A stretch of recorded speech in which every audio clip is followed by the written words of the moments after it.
राधे राधे दोस्तों, कैसे हो आप सब। उम्मीद है अच्छे होंगे। मैं भी बहुत बढ़िया हूँ। स्वागत है आपका आपके अपने YouTube चैनल में स्टार्ट विद आदित्य में। दोस्तों, हमारी पहली क्लास वर्णमाला की हो चुकी थी वर्णमाला में, लेकिन अभी भी बहुत कुछ बचा है। उसको मैं कुछ को इस क्लास में कवर करने वाला हूँ और जो भी कुछ बचेगा उसको मैं नेक्स्ट क्लास में कवर कर दूंगा। क्योंकि दोस्तों, बोर्ड पे इतना मटेरियल, इतना मैटर नहीं आ सकता है एक बार में। और दोस्तों, बोर्ड पे मैं इसलिए लिख के रख लेता हूं ताकि आपको मैं जल्दी से जल्दी कम समय में आपको मैं ये चीज समझा सकूं, बता सकूं, जो भी हमारा टॉपिक है। तो आज हम करने वाले हैं वर्णमाला का। कल हमने जो हमारी फर्स्ट क्लास थी उसमें कुछ भाग कर लिया था। आज हमारा वर्णमाला का भाग 2 होने वाला है, जिसमें हम स्वरों की बात करेंगे। मैंने फर्स्ट क्लास में बताया भी था कि सेकंड क्लास में हम क्या पढ़ाने वाले हैं। तो आज हम स्वरों की बात करेंगे, स्वरों के ऊपर चर्चा होगी। तो आप भी दोस्तों कमेंट कर दिया करो, वीडियो अच्छी लगे तो उसको लाइक कर दिया करो। अगर आपको लगता है कि नॉलेज आपके लिए कुछ मैटर करती है, आपको कुछ अच्छी नॉलेज मिल रही है, और मैं कोशिश करता हूं कि आपको बेहतर से बेहतर दूं, और आगे भी यही प्रयास करता रहूंगा। तो दोस्तों, UPSI, UP constable, RO ARO, ये जिस भी आप स्टेट का एग्जाम दे रहे हो, हिंदी जिसमें भी आती है, तो उसके लिए सभी एग्जामों के लिए हिंदी आपकी यहाँ पे कराई जाएगी। तो चलते हैं अब बोर्ड की तरफ, जल्दी से शुरुआत करते हैं हम अपनी क्लास की। तो आज हमारी क्लास 2 है, जिसमें हम आज पढ़ेंगे क्लास 2। आप ऊपर देख रहे हैं वर्णमाला भाग 2, स्वरों के बारे में पढ़ेंगे। ठीक है, तो हमने अपने हथियार निकाल लिए हैं दोस्तों। कोई भी काम करने से पहले उसके औजार और हमारे हथियार होना जरूरी है। तो हमारे इक्विपमेंट है ये हमारे मार्कर। चलिए अब दोस्तों शुरुआत करते हैं। हमारा सबसे पहले मैंने आपको स्वरों के बारे में कुछ बताया था, पिछली क्लास में बता दिया था। स्वर कितने होते हैं हमारे, 13 स्वर होते हैं टोटल। ठीक है, ये मैंने आपको बताया था। ठीक है, अब हम चलते हैं स्वर। स्वर की परिभाषा क्या है आप इसको जानिए। तो जिन वर्णों के उच्चारण में दूसरी वर्णों की सहायता नहीं चाहिए होती है उन्हें हम स्वर कहते हैं। आप समझ गए। ठीक है, जिन वर्णों के, वर्ड मैंने आपको बताया था, जिन वर्णों के उच्चारण में दूसरे वर्णों की सहायता नहीं चाहिए होती है उन्हें हम स्वर कहते हैं। ठीक है, एग्जाम्पल पे आपको मैं बता ही दूं, आपको स्वर कौन से हैं। आ, ई, उ, ए, ओ। ठीक है, ये आपके स्वर हैं। अब हम स्वरों का डिवाइडेशन करेंगे, स्वरों का जो विभाजन है। ठीक है, स्वरों का जो वर्गीकरण है हम उसकी बात करते हैं कि स्वरों का वर्गीकरण क्या है। ठीक है, किस किस के आधार पे हम स्वरों का क्लासिफिकेशन करते हैं, उसको किस आधार में बांट सकते हैं, कैसे पहचाने कि ये कौन सा स्वर है क्या नहीं है। तो सबसे पहले हम बात करते हैं। ठीक है, तो हमारे उच्चारण के आधार पे होते हैं। ठीक है, उच्चारण के आधार पर, प्रोनाउंसिएशन के आधार पर। ठीक है, तो सबसे पहले हम बात करते हैं ह्रस्व स्वर की। ठीक है, ह्रस्व स्वर जो होता है दोस्तों, इसमें हम क्या है, इसकी परिभाषा आप अगर जाने तो इसकी परिभाषा ये है, उच्चारण में कम समय लगे उसे ह्रस्व स्वर कहते हैं। उदाहरण अ, ई, उ। ठीक है, उच्चारण में कम समय लगे। ठीक है, आप उच्चारण करके देख लीजिए। अ, छोटा आ में कितना लगता है अ, बड़े आ में आ, इसमें कुछ समय लग रहा है। ठीक है, ई। अब उसकी बड़ी की अपेक्षा छोटी ई में कम समय लगता है। ठीक है, चाहे बहुत ही कम, वो सेकंड से भी कम का क्यों ना हो, लेकिन कम लगता है। तो इसको हम कहते हैं, क्या कहते हैं, ह्रस्व स्वर। क्या कहते हैं, ह्रस्व स्वर। उच्चारण में कम समय लगे उसे ह्रस्व स्वर कहते हैं। उदाहरण अ, ई, उ। ठीक है, अब हमारा जो सेकंड पॉइंट आता है, हमारा जो ये हमारा हो गया। अब हम अपने सेकंड पॉइंट की तरफ चलते हैं। तो सेकंड पॉइंट है दीर्घ स्वर। दीर्घ स्वर क्या होता है, देखिए, मैटर इतना था कि ये भी बोर्ड पे नहीं बनता, तो मैंने बहुत शॉर्ट में लिखा है ताकि आप दूर से समझ सकें और आप मेरी आवाज को सुनते रहें, उस पर ध्यान दें कि मैं आपको क्या बता रहा हूं। ठीक है, वो मोस्ट इंपोर्टेंट है। दीर्घ स्वर उच्चारण में ह्रस्व स्वर से ज्यादा समय लगता है उसे कहते हैं दीर्घ स्वर। उसे क्या कहते हैं, दीर्घ स्वर। और उदाहरण में आप ले लीजिए, उदाहरण है हमारा आ, ई, उ। ठीक है, इसमें क्या था, अ, ई, उ। ठीक है। तो इससे आप अगर कंपैरिजन करेंगे तो छोटा आ से बड़े आ में प्रोनाउंसिएशन करने में अधिक समय लगता है, तो इसको हम क्या कहते हैं, ह्रस्व दीर्घ स्वर कहते हैं। ठीक है। एक हमारा जो तीसरा इंपॉर्टेंट पॉइंट है, तीसरा, ठीक है, उसको हम कहते हैं प्लुत स्वर। ठीक है, प्लुत स्वर। अब जिसमें उच्चारण में दीर्घ स्वर से भी अधिक समय लगे, ठीक है, जिसके उच्चारण में दीर्घ स्वर से भी अधिक समय लगे उसको हम कहते हैं प्लुत स्वर। ठीक है। उच्चारण के आधार पे आपको समझ में आ गया। उच्चारण के आधार पे हमारे हैं तीन, ह्रस्व स्वर, दीर्घ स्वर, प्लस स्वर। कम समय लगे ह्रस्व स्वर, ह्रस्व स्वर से अधिक समय लगे दीर्घ स्वर, और दीर्घ स्वर से भी अधिक समय लगे उसको कहते हैं प्लस स्वर। ठीक है। जैसे आपका यहाँ पे उदाहरण में एग्जांपल लिखा है काम, ठीक है, जहां आपको ये एस एस वाला ऐसा निशान लगा मिले तो वहां आप समझ लीजिए क्या है, प्लस स्वर है, काम। तो अगर हम इसको ऐसे पढ़ेंगे लंबा, काम, ठीक है, तो ये क्या है आपका प्लस स्वर है। जैसे हम आपने कभी ओम का जाप करते हैं तो हम बोलते हैं लंबी सांस में ओम, ये आपका प्लस स्वर में आता है। किस में आता है, प्लस स्वर में। आप समझ गए तीनों पॉइंट, उम्मीद है आप समझ गए होंगे। नहीं समझ में आता है आप मुझे कमेंट करके बताइए, मैं आपको समझाऊंगा, आपकी सारी चीजें क्लियर करूंगा। ठीक है दोस्तों, अब हम चलते हैं नेक्स्ट पॉइंट की ओर। हमने एक पॉइंट पढ़ा उच्चारण के आधार पर, ठीक है। अब हमारा जो नेक्स्ट पॉइंट आता है वो है जीभ के आधार पर, जीभ हमारी टंग के आधार पर। ठीक है, कि हम किस भाग से बोल रहे हैं। यहां से जो हेडलाइन है ना अपनी, जो उससे समझने की कोशिश करो। ठीक है, हम क्या उससे समझने का प्रयास करेंगे। हमारा मेन पॉइंट यही होता है। आपने मैथ कभी पढ़ा होगा तो मैथ में क्या बोलता है, कोई भी टीचर होगा या कुछ भी आपसे क्या बोलता है कि क्वेश्चन को समझने की कोशिश करो कि आखिर क्वेश्चन हमसे क्या कह रहा है। ठीक है, वही सेम हिंदी में है कि हेडलाइन और क्वेश्चन जो भी है उससे समझने की कोशिश करो कि वो क्या कह रहा है। तो हमारा नेक्स्ट पॉइंट है जीभ के आधार पर। ठीक है, इसका भी जो विभाजन है हमने 3 पॉइंट में किया है। जीभ के आधार पर क्या है, अग्र स्वर। पहला क्या है, अग्र स्वर। ठीक है, अग्र का मतलब समझिए। ठीक है, अग्र का मतलब होता है अगला। ठीक है, अगला। तो जिसका उच्चारण जीभ के अग्र भाग से होता है, ठीक है, उसे क्या कहते हैं, अग्र स्वर कहते हैं। या फिर हम ऐसे बोल सकते हैं जिसका उच्चारण जीभ के अग्र भाग से होता है वो अग्र स्वर कहलाता है। ठीक है, उदाहरण के लिए आप ले लीजिए ई। देखिए मैं जब प्रोनाउंशिएट कर रहा हूं, मैं जब बोल रहा हूं तो आप देखिए, आप खुद भी बोल के देखिए ई। कहां से, हम जीभ के अगले भाग से बोल रहे हैं। जो हमारा जीभ का अगला भाग है वो इसमें पूरा का पूरा काम जीभ का अगला भाग करना है, तो इसको क्या कहते हैं, अग्र स्वर।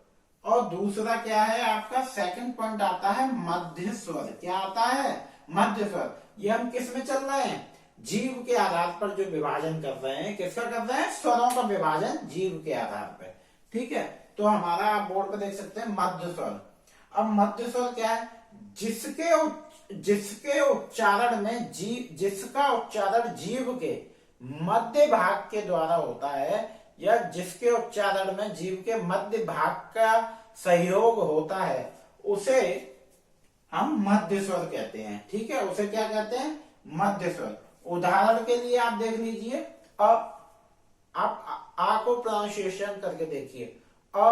उदाहरण के लिए क्या, तो इसका उदाहरण क्या है, आ। अब दोस्तों मैं आपको एक बात और शेयर करना चाहता था कि मैं यहाँ पर प्रोनाउंशिएट कर रहा हूँ। ठीक है, आप कोई छोटे बच्चे तो हो नहीं। मैंने देखा है काफी टीचर्स बोलते हैं कि आप किसी भी चीज को एग्जाम में आए प्रोनाउंशिएट करो, खुद प्रोनाउंशिएट करके पता करो। देखो जब हम एग्जाम करते हैं, खासकर एसआई के एग्जाम और काफी एग्जाम, उनमें मेन काम होता है हमारा टाइम मैनेजमेंट। ठीक है, मोस्टली क्या होता है, बच्चे उनको आता तो है, ठीक है, बच्चे बहुत अच्छे हैं, बहुत मेहनत करके जाते हैं, उनको आता तो है प्यारे दोस्त, लेकिन क्या होता है, होता ये है कि वो टाइम मैनेज नहीं कर पाते हैं और वहीं पे वो मात खा जाते हैं। ठीक है, तो हमको क्या है, ये छोटी छोटी बेसिक सी चीजें हैं, इनको याद भी करने की जरूरत नहीं है, अपने दिमाग में बिठा लो। ठीक है, अग्र स्वर जीभ के अगले भाग, जिसके उच्चारण जीभ के अगले भाग से होता है, स्वर होता है उदाहरण ई ई ए ओ। ठीक है, मध्य स्वर जिसका उच्चारण जीभ के मध्य भाग से होता है उसको मध्य स्वर कहते हैं, उदाहरण अ। ये आप याद कर लो। ठीक है, यही क्वेश्चन बनेंगे कि आपके ई का उच्चारण कौन से स्वर होगा या क्या कौन सा स्वर होगा इसमें। ठीक है, हस्त स्वर, दीर्घ स्वर, ये आपसे पूछ सकता है वो। अब हम चलते हैं तीसरे पॉइंट पे। हमारा जो तीसरा इंपॉर्टेंट पॉइंट है वो है पश्च स्वर। ठीक है, आप पश्च स्वर का मतलब समझ रहे होंगे, पिछले भाग से। तो जिसके उच्चारण जीभ के पिछले भाग से होता है। ठीक है, प्यारे दोस्तों समझने की कोशिश करो। और जिसका उच्चारण जीभ के पिछले भाग से होता है उसको पश्च स्वर कहते हैं। ठीक है, उदाहरण, इसके उदाहरण अगर हम लें तो उदाहरण क्या है इसका, आ, उ, ओ। ठीक है, आप आ, उ। ठीक है, आप एक बार प्रोनाउंशिएट करके भी देख लो। आ, देखिए पूरा जोर मेरा लग रहा है वो जीभ के पिछले भाग से लग रहा है। आ, ओ। ठीक है, तो इस चीज को आप समझिए, अपने दिमाग में बिठा लीजिए। कोई आप ऐसा नहीं है आप एग्जाम आएगा आप वहां प्रोनाउंशिएट करने बैठ जाओगे। ठीक है, समय को ध्यान में रख के काम करना है। ठीक है, उम्मीद है आप सब समझ रहे होंगे और आपको समझ आ रहा होगा।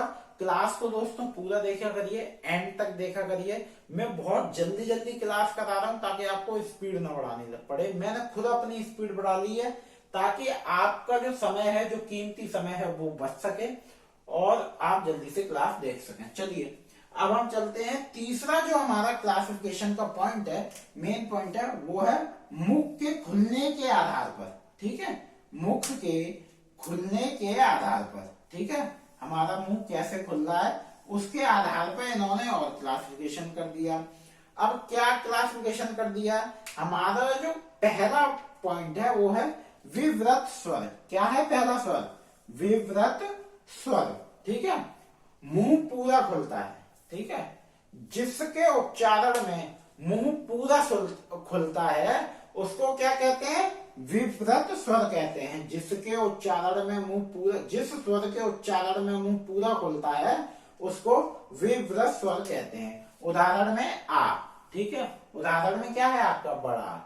देखिए आप बड़ा बोल के देखिए, आ, पूरा मुंह खुल गया। मैं आपको लाइव प्रैक्टिकल करके दिखा रहा हूं। ठीक है, तो आपका है जिसके उच्चारण में मुंह पूरा खुलता है, जिस स्वर के उच्चारण में मुंह पूरा खुलता है उसे कहते हैं विव्रत स्वर। ठीक है, आपका हो गया उदाहरण बड़ा।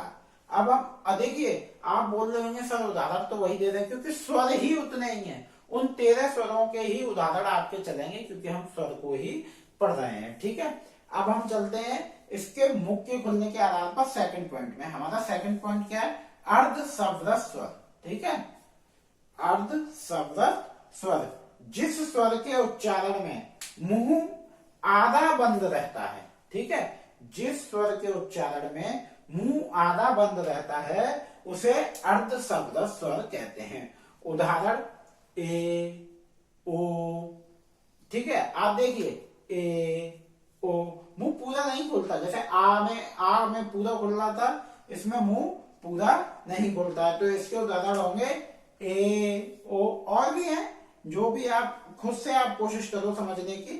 ठीक है, अब हम चलते हैं तीसरे पॉइंट पे। हमारा तीसरा पॉइंट है सव्रत स्वर। ठीक है, क्या है सव्रत स्वर, जिस स्वर के उच्चारण में मुंह पूरा बंद रहता है। ठीक है, क्या रहता है, पूरा बंद रहता है, उसे हम सव्रत स्वर कहते हैं। उदाहरण हमारा है ई, उ। ठीक है, आप बोल के देखिए, प्रोनाउंशिएट करके देखिए, ई, उ। देखिए मेरे होठ बिल्कुल बंद है। ठीक है, तो इनको हम क्या कहते हैं, सव्रत स्वर। हमने स्वर को पढ़ा, जिन वर्णों के उच्चारण में दूसरे वर्णों की सहायता नहीं चाहिए होती है उनको हम स्वर कहते हैं। ठीक है, हमने इनका 3 जगह क्लासिफिकेशन कर लिया, इनका विभाजन कर लिया, इनका वर्गीकरण कर लिया। क्या, उच्चारण के आधार पर, ह्रस्व स्वर, दीर्घ स्वर, प्लस स्वर। जीभ के आधार पर अग्र स्वर, मध्य स्वर, स्पष्ट स्वर, ठीक है। और हमने एक किया मुख के खुलने के आधार पर, विवृत स्वर, अर्ध विवृत स्वर, अर्ध शब्द स्वर, शब्द स्वर, ठीक है। अब हम अगले पॉइंट पे चलते हैं, बड़ा ही इंटरेस्टिंग पॉइंट है, ओष्ठावृत्ति के आधार पर, ठीक है। ओष्ठावृत्ति दोस्तों आप इसको बोल सकते हो होठों के आधार पर, ठीक है, ओष्ठावृत्ति के आधार पर। अब हम होठों की शेप के आधार पर बात करेंगे, ठीक है। तो हमारे होठों की शेप, पहला जो पॉइंट हमारा आता है वो आप बोर्ड पे देख सकते हैं, अवृत मुखी स्वर, ठीक है। आप व्रत जानते हो किसको कहते हैं, व्रत कहते हैं गोले को, ठीक है। तो अब अवृत मुखी आ आगे लग गया तो क्या हो गया, जिस स्वर के उच्चारण में होठ गोलाकार नहीं है होते हैं उसे अवृत मुखी स्वर कहते हैं, ठीक है। जिन स्वरों के उच्चारण में होठ गोलाकार नहीं होते हैं उन्हें अवृत मुखी स्वर कहते हैं, ठीक है। उदाहरण आप ले लीजिए, उदाहरण है आपके आ ई, ठीक है। आप बोल के देखिए मुंह फट रहा है, ठीक है, वो गोल शेप में नहीं है, ई देखिए गोल में नहीं है। अब हम पढ़ते हैं व्रत मुखी स्वर, ठीक है। एक आपके अवृत हो गए, अब व्रत आ गया तो क्या, व्रत का मतलब गोलाकार, ठीक है। तो आप इसी से एग्जाम अंदाजा लगा लीजिए, जिन स्वरों के उच्चारण में होठ गोलाकार शेप में रहते हैं, गोलाकार होते हैं, उन्हें हम व्रत मुखी स्वर कहते हैं। उदाहरण ऊ ओ, देखो एकदम गोल हो जा रहे हैं होठ, ठीक है। आप बोल के देखिए ओ ऊ, एकदम गोल हो जा रहे हैं होठ, इनको हम क्या कहते हैं, व्रत मुखी स्वर कहते हैं, ठीक है। अब हमने इसका एक और क्लासिफिकेशन किया है, वो क्लासिफिकेशन हमारा क्या है, हवा नाक और मुख से निकलने के आधार पर, ठीक है। हमारे हवा नाक से निकल रही है कि मुंह से निकल रही है, इसके आधार पर इन्होंने और विभाजन किया है, ठीक है। तो इसमें जो हमारा पहला पॉइंट है हवा नाक और मुख के आधार पर, इसमें जो हमारा पहला पॉइंट है वो है अनुनासिक स्वर। क्या, अनुनासिक स्वर, ठीक है। सांस नाक और मुख दोनों से निकलती है, नाक से कम मुख से ज्यादा निकलती है, उसे अनुनासिक स्वर कहते हैं। क्या कहते हैं, अनुनासिक स्वर कहते हैं। उदाहरण आ, ठीक है, उदाहरण आ। दोस्तों ये बात याद रखिएगा, अनुनासिक स्वर में मैंने लिखा, मैं आपको लिखा, अनुनासिक स्वर में चंद्र बिंदी आती है, ठीक है। स्वर में चंद्र बिंदी, ठीक है, चंद्र बिंदु आता है, आती है, ठीक है, कुछ भी लिख लीजिए, ठीक है। ये चीज पॉइंट आपको याद रखना है। उदाहरण आ, ठीक है, अनुनासिक स्वर। नाक, सांस जो है स्वर को बोलने में, वर्ड को बोलने में सांस जो है वो दोनों से निकलती है, नाक और मुंह से, नाक से कम मुंह से ज्यादा निकलती है, उसको कहते हैं अनुनासिक स्वर, ठीक है। अब हमारा दूसरा पॉइंट जो आता है वो है निरुनासिक स्वर, ठीक है, निरुनासिक स्वर, ठीक है।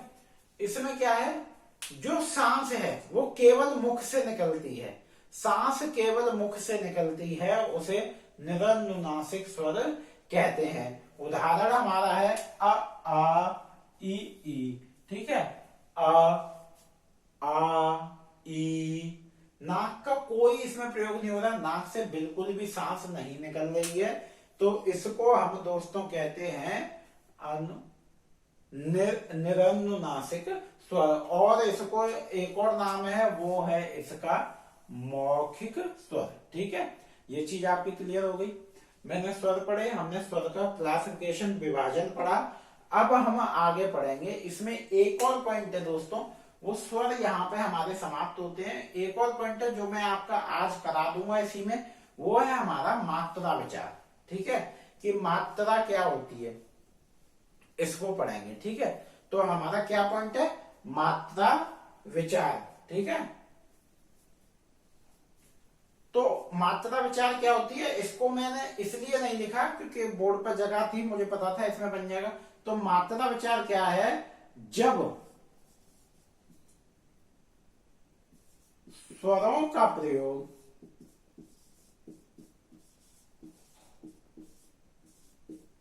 व्यंजनों के साथ, ठीक है, व्यंजन हम अगली क्लास में पढ़ेंगे, व्यंजनों के साथ मिलकर किया जाता है,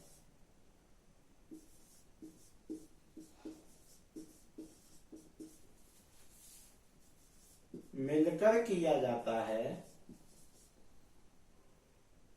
तो उसका स्वरूप बदल जाता है, ठीक है।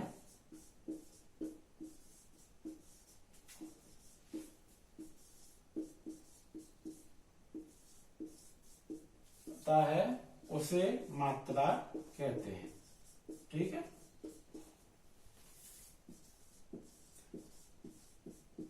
जब स्वरों का प्रयोग व्यंजनों के साथ मिलकर किया जाता है उसे मात्रा कहते हैं, ठीक है।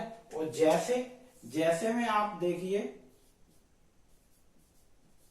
जैसे, ठीक है, आपका छोटा आ है, इसकी मात्रा क्या होती है, कुछ नहीं, ठीक है। तो ये आपका ऐसा बड़ा आ में क्या होता है, आपका डंडा, ठीक है। अगर इसकी मात्रा क्या होती है, एक डंडा। अगर हम इससे एक शब्द बनाएं, ठीक है, मैंने मान ली मैं कब से काम बोल रहा हूं, हम इसको लिखते हैं काम, इसमें क्या आ रहा है, बड़ा, तो काम कैसे लिखेंगे, ठीक है। जब इसमें स्वर का प्रयोग हुआ व्यंजन के साथ मिलके, तो क्या बना आपका काम, ठीक है। तो स्वर का स्वरूप बदल गया, आ पूरा नहीं आया, सिर्फ उसकी मात्रा आई, उसकी मात्रा क्या है, एक डंडा।